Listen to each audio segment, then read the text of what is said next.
Break के बाद खबरों की खबर में आपका स्वागत है और बात कर लेते हैं अमेरिका की। 2025 का आगाज अमेरिका के लिए खौफ से साथ आया। अमेरिका में पहली बार जनवरी में ही एक आतंकी ने गाड़ी चढ़ाकर 1 जनवरी को ही लोगों को मार डाला। उसके बाद एक नाइट क्लब के बाहर कुछ लोगों ने फायरिंग कर दी। लास वेगास में ट्रंप के होटल के बाहर टेस्ला के एक ट्रक में विस्फोट भी हुआ। सवाल है कि अमेरिका आतंकवादी गतिविधियों को रोक देने का वायदा तो करता है, लेकिन हालात कैसे बिगड़ जाते हैं उसे समझ नहीं आता। पहले देखिए हमारी ये खास रिपोर्ट। नाम शमसुद्दीन जब्बार, उम्र 42 साल, निवासी टेक्सास, नागरिकता अमेरिका।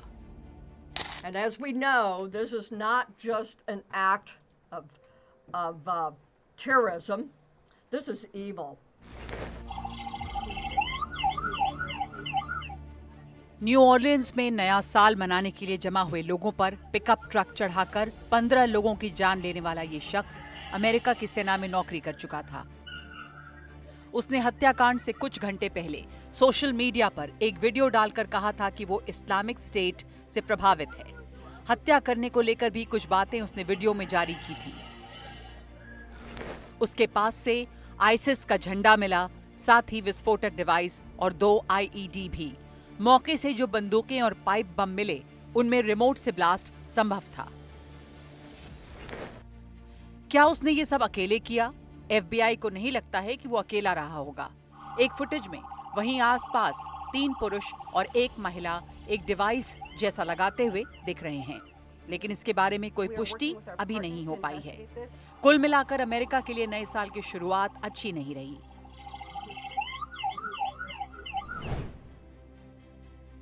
ये तस्वीरें भावी राष्ट्रपति डोनाल्ड ट्रंप के लास वेगास होटल के बाहर की हैं। यहाँ टेस्ला के एक साइबर ट्रक में विस्फोट हुआ। कहा जा रहा है कि इसमें एक शख्स की मौत हुई है जो ट्रक के अंदर बैठा था। आसपास के 7 लोग इस विस्फोट में जख्मी हुए हैं।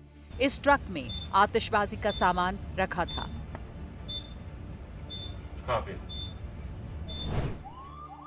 तीसरा मामला न्यूयॉर्क के क्वींस में एक नाइट क्लब के बाहर का है, जहां फायरिंग में 10 लोग जख्मी हो गए हैं। ये बताया जा रहा है कि नाइट क्लब के बाहर 16 से 20 साल के तकरीबन 15 लोग बैठे थे। तभी पैदल चलते हुए 4 लोग आए और उन्होंने ताबड़तोड़ फायरिंग शुरू कर दी। तकरीबन 30 गोलियां चलाने के बाद वो पैदल भागे और इसके बाद एक गाड़ी में नजर आए। अमेरिका में इस तरह की फायरिंग और शूटआउट्स की घटनाएं कई बार सामने आई हैं, लेकिन उसमें जब आतंकवाद का एंगल भी सामने आ जाता है तो मामला और गंभीर हो जाता है, क्योंकि अमेरिका आतंकवाद की एक बड़ी घटना 9/11 का भुक्तभोगी रहा है।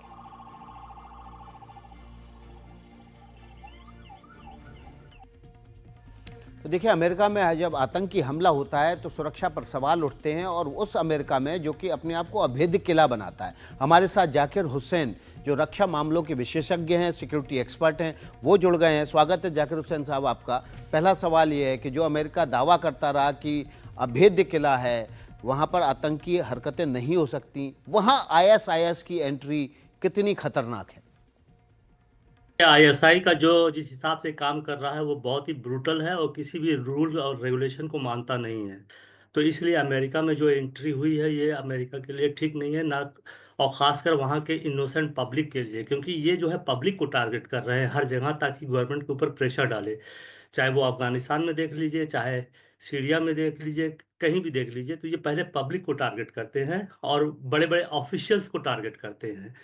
तो गवर्नमेंट को अब इस तरीके से देखना है कि पहले जैसा अटैक नहीं है कि बड़ी जैसे 9/11 का अटैक हुआ था, बल्कि छोटे छोटे अटैक करेंगे। अभी जो अटैक हुआ है 2 जगह पे, ये छोटे छोटे लो की अटैक्स हुए हैं। इससे जो है लॉ एंड ऑर्डर अस्त व्यस्त हो जाएगा और वहाँ पर एनार्की की तरीके की सिचुएशन होगी, क्योंकि इनका पहला काम ये है कि भय क्रिएट करना है ताकि पब्लिक जो है इनसे डरने लगे और बहुत से ऑफिशियल्स जो है इनसे अंदर से कॉपरेट भी करने लगे। तो ये अमेरिका के लिए ठीक नहीं है जो 9/11 के बाद फिर एक चक्र में आया है।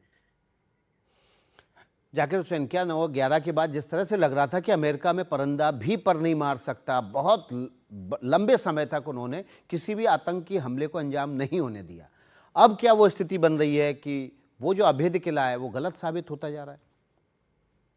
हाँ, बिल्कुल गलत साबित हुआ, इसमें कहने कहने की ज़रूरत नहीं है। लेकिन एक बात ये भी साफ जाहिर है कि जिस तरीके से अमेरिका ने मिडिल ईस्ट में अपनी पॉलिसी चलाई है और जिस तरीके से वहाँ पर हताहत हुए हैं, इनोसेंट लोगों को मारा गया है, तो एक तरीके से लोन वुल्फ इसने क्रिएट किया है। लोन वुल्फ मतलब किसी से भी इंस्पायर नहीं है, बल्कि उनकी अपनी जो है मजबूरियां, अपने जो है लोग, फैमिली के लोग जो है लूज किए हैं, तो ये किसी न किसी ऑर्गेनाइजेशन से मिलके इस तरीके की घटना करेंगे।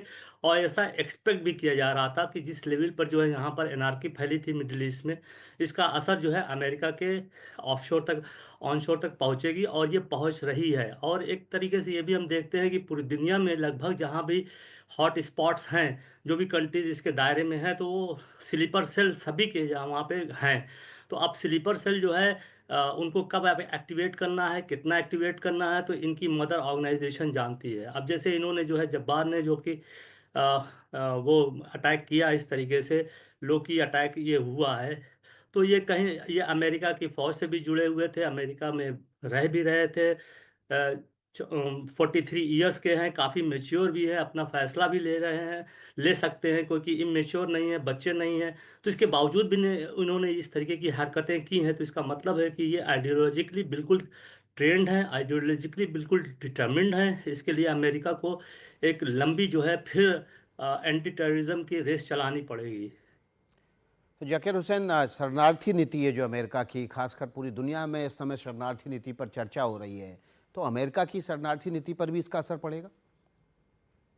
हाँ, इसका शरणार्थियों पर असर दोनों तरीके से पड़ेगा। यहाँ की पब्लिक भी उससे नाराज़ हो जाएगी, क्योंकि ट्रम्प ने जिस तरीके से इलेक्शन के दौरान में शरणार्थियों को एक बड़ा लॉ एंड ऑर्डर का मुद्दा बनाया था, तो पब्लिक के दिमाग में कहीं ना कहीं ये बैठा हुआ है कि शरणार्थी जो है उनके लॉ एंड ऑर्डर की प्रॉब्लम है। और ख़ासकर अरब्स के खिलाफ जो है एक मूवमेंट चल सकता है, जो कि यूरोप में ऑलरेडी चल रहा है। Left rise of right wing जो हुई है, उसमें अरब और बाहर के शरणार्थियों के खिलाफ काफ़ी रहा है यूरोप में, तो यहाँ अमेरिका में भी अब है, अब चलेगा। तो इसका इसका ब्लैक से हट के जो है शरणार्थियों के खिलाफ आएगा। शरणार्थियों में जो है कुछ लोगों का, अब तरह तरह के लोग हैं जो जो है शरणार्थियों की वजह से जिनकी जॉब गई है वो भी ज्वाइन करेंगे, जो लॉ एंड ऑर्डर से सफ़र कर रहे हैं वो भी ज्वाइन करेंगे, अरब के खिलाफ जो चीज़ें हैं वो भी ज्वाइन करेंगे, एंटी सेमिटिज़म जो है वो भी सब एक्टिव होंगे। तो एक तरीके से अगर हम इसको बहुत ज़्यादा नहीं रीड कर रहे हैं, लेकिन अगर ये चीज़ें बढ़ती हैं, तो एक खलफिशार का माहौल अमेरिका में आएगा, जो ट्रम्प का इंतज़ार कर रहा है। और ट्रम्प ने जिस तरीके की इकोनॉमिक पॉलिसी, ऐसी जैसी भी बयानबाजियाँ की हैं, इससे पूरी दुनिया जो है एक तरीके से एक नए मोड में आई है। ट्रम्प विदाउट अमेरिका और विद अमेरिका की पॉलिसी की तरफ से जा रहा है दुनिया। तो ट्रम्प को कहीं ना कहीं एक ऐसे स्टेटमेंट दे के दुनिया को जो है कंसोल करना चाहिए, अपनी पब्लिक को अपने कंट्रोल में करना चाहिए, ताकि जो है उनकी काउंटर टेररिस्ट एजेंसी जो है सही ढंग से काम कर सके। चलिए, बहुत बहुत शुक्रिया जाकिर हुसैन साहब, आपने एनडीटीवी के लिए वक्त निकाला।